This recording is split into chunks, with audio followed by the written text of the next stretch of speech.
rendez-vous d'Alfred Hitchcock, raconté par Serge Sauvian. Aujourd'hui, Home, Sweet Home, de Dylan Holston.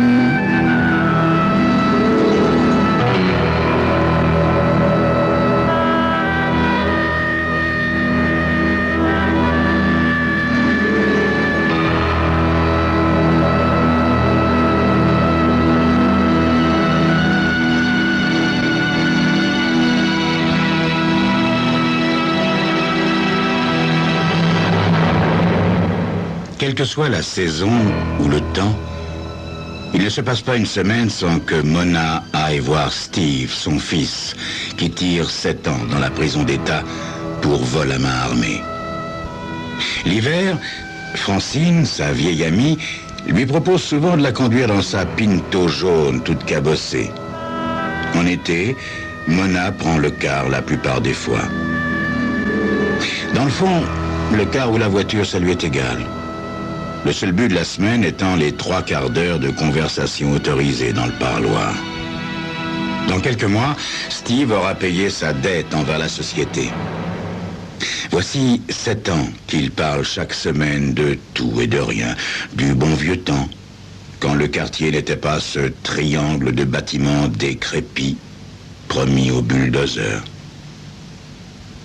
Steve est la seule personne qui lui reste ici-bas. Ne serait-ce lui, son fils, il y a bien longtemps qu'elle se serait endormie pour ne jamais plus se réveiller. De son bungalow près du viaduc, elle entend jour après jour les coups sourds de la boule des démolisseurs qui rasent les maisons et les commerces, qui se rapprochent implacablement, qui transforment le quartier en planète hostile. Ne serait-ce Steve, son fils, le monde auquel elle peut accrocher un souvenir de bonheur est bel et bien évanoui. Steve, son enfant. Au travers des calamités du passé et du présent, Mona s'accroche obstinément à sa foi en son innocence. Un garçon si doux, si confiant. Si elle tenait les voyous qui lui ont tourné la tête 7 ans plus tôt, qui l'ont impliqué dans le vol de la paye des ouvriers de chez Pelletier, l'atelier mécanique. Le coup avait foiré, ils avaient tous été tués, tous sauf Steve. Un jury l'avait condamné sur preuve à peine suffisante, mais préjudiciable. Quoi qu'il en fût, l'argent n'avait jamais été retrouvé. Jure-moi que tu n'as rien à voir avec tout ça, mon enfant. Jure-moi que tu es innocent et je te soutiendrai. L'avait-elle supplié. Steve avait juré et Mona avait perdu chaque centime qu'elle avait pu mendier ou emprunter pour obtenir la révision du procès. En vain. Quelques années plus tard, les promoteurs se sont intéressés au quartier. Au début, elle n'accorde guère d'importance au bruit qui court, du blabla politique, voilà tout. Personne, Mona l'a assez répété à son amie Francine, personne ne toucherait au quartier. Elle en parle en riant à son fils au cours d'une de ses visites hebdomadaires. À sa surprise, Steve tressaille et ne trouve pas ça drôle du tout. Toi non plus, tu trouveras pas ça drôle s'ils viennent te dire qu'il faut que tu t'en ailles, dit-il en la blessant d'un regard chargé de reproches. Ça n'arrivera pas, Steve. Ça n'arrivera pas tant que je vivrai, le rassure-t-elle. Quand elle est prête à partir, équilibrant son chapeau noir de paille brillante sur la masse de ses doux cheveux blancs, Steve lui dit « Tu ferais bien de te renseigner sur ces histoires de rénovation urbaine, man. » Ça t'ennuierait tant que ça, s'ils abattaient la maison? Pour sûr, man, que ça m'ennuierait. Cette vieille bicoque, c'est toute ma jeunesse, toute ma vie. En sortant, Mona se dit que c'était là le premier indice que l'emprisonnement avait pu avoir un effet salutaire sur lui. D'autant qu'avant, il ne jurait que par Las Vegas, Los Angeles, la grande vie. Dans le car, pendant le trajet du retour, Mona se sent toute réchauffée. Mais quand elle rapporte l'heureuse nouvelle à son amie Francine, celle-ci fait la moue. Steve, se soucier de ce taudis? Oh, Mona, il pourrait demain les effacer tous de la surface de la terre, il ne verserait pas un pleur. Il a dit qu'il les tenait, Francine. Pourquoi m'aurait-il menti? Francine a bien son idée là-dessus, mais la garde pour elle. Mona est une si douce créature, vraiment une sainte. Pourquoi lui enlever ses illusions? Peu de temps après, un inconnu qui représente quelque chose qu'on appelle le bureau de relogement sonne à sa porte. Il pose à Mona un certain nombre de questions qui lui enlèvent son optimisme quant à la pérennité de sa vieille maison.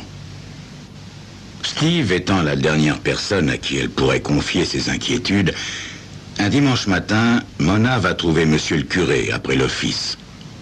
Un homme qui a toujours eu sa confiance et dont elle a toujours suivi les conseils. Ma pauvre Mona, vous aussi. Je crois hélas que toute la paroisse est promise à l'appel des démolisseurs, moi y compris. Comment, monsieur le curé, vous voulez dire que... Oui, ma pauvre Mona, ils démolissent l'église le mois prochain et, croyez-moi, les dédommagements qu'ils m'accordent seront à peine suffisants pour construire une petite chapelle ailleurs. Je me demande où je caserai mes fidèles. Mona, qui est très pieuse, a l'impression que la terre est prête à s'effondrer sous ses pieds. Si le curé ne pouvait arrêter les démolisseurs, personne d'autre ne le pourrait. Surtout pas elle. Elle a du mal à croire que la nouvelle peut produire un tel effet sur Steve. Son visage se décompose derrière les grilles du parloir. « Non, tu peux pas laisser prendre notre maison, tu peux pas. Il doit exister une loi. » Steve, mon enfant, est-ce vraiment si important pour toi? Dit-elle, les larmes aux yeux. Oh, s'il arrivait quelque chose à cet endroit pendant que je suis dans ce trou... Hein? Fait-elle subitement alarmée. Non, rien, maman, rien. Non, je m'excuse. Je disais ça comme ça. Il baisse la tête et se replie sur lui-même. Steve. Steve. Il lève les yeux et la regarde avec désespoir. Oui, maman. Il n'arrivera rien à la maison. Je te le promets. Je t'en donne ma parole, Steve. Il lui adresse un sourire chaud, mais tremblant, qui lui va droit au cœur. Tu me le promets, maman? Vraiment? Mona, qui n'a qu'une parole, n'hésite qu'une seconde avant de répondre.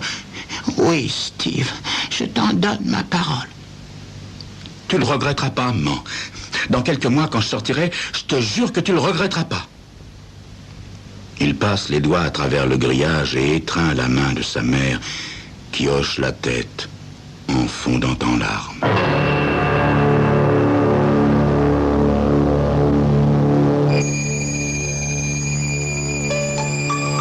Mona aime son fils et n'a qu'une parole. Mais que peut l'amour maternel face aux grues et aux bulldozers? A-t-elle conscience du bras de fer qui l'attend?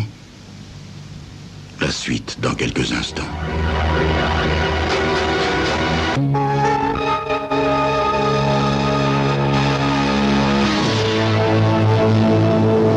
Dans les semaines qui suivent, la promesse qu'elle a faite à son fils de refuser de vendre sa maison au promoteur, Mona, qui est très pieuse, prie pour que le comité d'urbanisation soit à court d'argent, que les fonctionnaires fassent grève, que les grues tombent en panne. Entre-temps, les délégués qui s'obstinent à négocier sa maison deviennent moins patients et plus agressifs. S'il n'est pas dans leur politique de se mettre le public à dos, en ce qui concerne Mona, ils commencent à comprendre qu'elle est bien plus qu'une vieille dame têtue. Il y a quelque chose de fanatique dans sa détermination de refuser leurs offres, de plus en plus alléchantes. Quand vient l'automne, il ne reste plus que 5 maisons debout dans cet espace désolé qui est devenu le quartier. Puis 4. Puis 3. Tandis que Mona ne fait aucun geste pour plier bagages. Ils ont abandonné avant d'arriver jusqu'à nous. Dit-elle à Steve un jour de visite, avec un sourire bravement fabriqué. T'en es sûr, maman? Est-ce que je te mentirais, Steve? Est-ce que je ne t'ai pas donné ma parole? Steve la regarde longuement avant de secouer la tête. C'est que je te croyais pas capable de ça, maman. De retour chez elle, elle est plus que mal à l'aise et téléphone à son amie Francine pour lui faire part de ses inquiétudes. Tu sais aussi bien que moi que ta maison finira par sauter, Mona, lui dit Francine, très réaliste. Tôt ou tard, tu devras te mettre d'accord avec ces satanés promoteurs. C'est le pot de fer contre le pot de terre, Mona. Il faut te faire une raison. Je vais tout tenter, Francine. Je l'ai promis à Steve. Je pense qu'en prison, il a fait une fixation sur la maison. Tu comprends? Sa jeunesse, les années insouciantes. Et alors? Il sort dans 6 mois. Il faut que je tienne au moins jusque-là, Francine. Si on devait l'abattre avant, il ferait quelque chose d'insensé, qui sait, une tentative d'évasion, par exemple. Il me l'a dit. Aucun territoire, aucune frontière n'est défendu aussi farouchement que Mona défend son modeste chez-soi contre les incursions du comité d'urbanisation. Toutes les bonnes manières et la persuasion des bureaucrates sont aux prises avec elle. Elle feint la rage, la maladie, l'affolement, retarde l'expulsion qui la menace jusqu'à ce que finalement, dans le désert boueux qu'est devenu le quartier, sa maison soit le seul édifice encore debout. Finalement, l'administration perd toute patience et abandonne même son semblant d'humanité. On lui pose un ultimatum. Ou bien elle est dehors avant la fin de la semaine, ou bien elle sera expulsée de force. Mona se sait vaincue. Elle sait aussi qu'elle ne pourra tenir sa promesse à son fils plus longtemps. Va-t-elle lui dire la vérité? Cette fois, elle ne s'adresse pas à Francine, mais à monsieur le curé qui lui fait un discours à propos des péchés véniels qu'elle ne comprend pas tout à fait, mais qui la rassure. En l'occurrence, le curé admet qu'on ne devrait rien dire à Steve qui puisse compromettre ses chances de sortir de prison à la date fixée. Sachant qu'elle a perdu la partie, Mona s'attaque au travail fastidieux de l'emballage.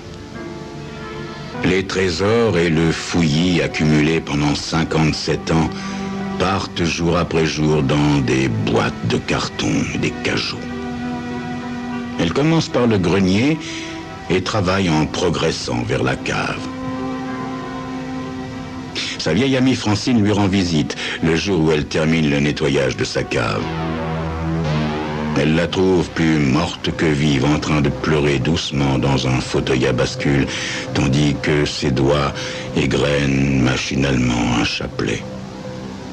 Mona, que se passe-t-il? Du geste, Mona désigne une bouteille verte à long col recouverte d'une croûte de poussière et de toile d'araignée. Les yeux sombres de Francine s'écarquillent. Mona, tu as bu, toi? Mona secoue la tête d'un air funèbre. Oh non, Francine, oh non. C'est Billy, mon pauvre mari, qui buvait pendant la prohibition. Francine doit faire un terrible effort pour ne pas éclater de rire. Ah, tu pensais à notre regretté Billy? Oui. Pendant la prohibition, il a ménagé une cache dans la cave à mon insu. C'est là qu'il a caché toutes ses bouteilles. Pauvre Billy. Steve et lui étaient si proches, si complices. C'est vrai, Mona. Mais ce qui est passé est passé. Pense à l'avenir, au bel appartement qui t'attend, à la libération prochaine de ton fils. Oui, justement, c'est ce qui me tracasse, Francine. Je me demande comment il va prendre tout ça. J'ai manqué à ma parole, Francine. Mais que pouvais-tu faire contre tous ces requins, ma pauvre? Rien, il faut bien l'avouer. il faut que tu reprennes du poil de la bête, Mona. Tu sais quel jour nous sommes? Dans juste 4 mois, Steve sera à nouveau parmi nous. Allez, cesse de pleurer. Mona hoche la tête et tente un pauvre sourire. Francine est parfaitement consciente de l'immense chagrin de son amie. Voir ainsi cette pauvre vieille pleurer dans sa maison vide la plonge dans une colère noire. Elle se dit, pour se rassurer, que Steve oubliera vite cette vieille masure après quelques mois dans leur nouvel appartement. N'empêche que si elle tenait un de ces fichus promoteurs, elle fait plus que sa part de travail pour aider son ami à s'installer dans son nouvel appartement. Malheureusement, Mona ne semble éprouver ni flamme, ni courage. N'empêche que le jour de la libération de Steve, l'appartement n'a rien à envier aux revues d'architecture intérieure. Enfin, presque. Le jour J arrive ainsi bien plus vite que prévu. Elles n'ont pas vu le temps passer. C'est ainsi qu'un lundi ensoleillé, Francine conduit Mona à la prison d'État. Quand Steve, vêtu d'un costume vieux de 7 ans, se retrouve sur le trottoir, elles sont là qui l'attendent. Pendant le trajet du retour, Steve dort la plupart du temps.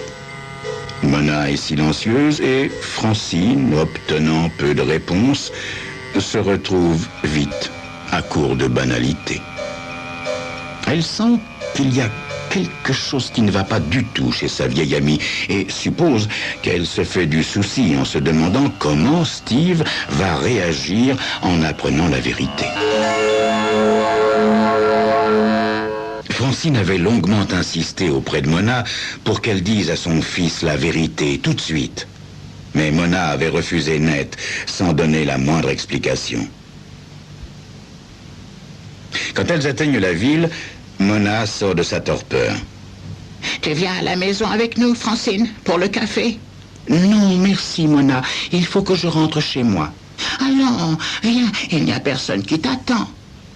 Steve émet un rire bref et agacé. Mais qu'est-ce que vous avez toutes les deux? À vous voir, on croirait que j'entre en prison, pas que j'en sors. Aucune des deux femmes ne répond. « Hé !» s'exclame Steve. « Où est-ce que vous allez? C'est pas par là !» C'est par là, fait Mona en se détournant pour que son fils ne puisse pas voir son visage. Non mais, c'est pas parce que je ne suis pas venu depuis 7 ans qu'il faut faire des grands détours, hein.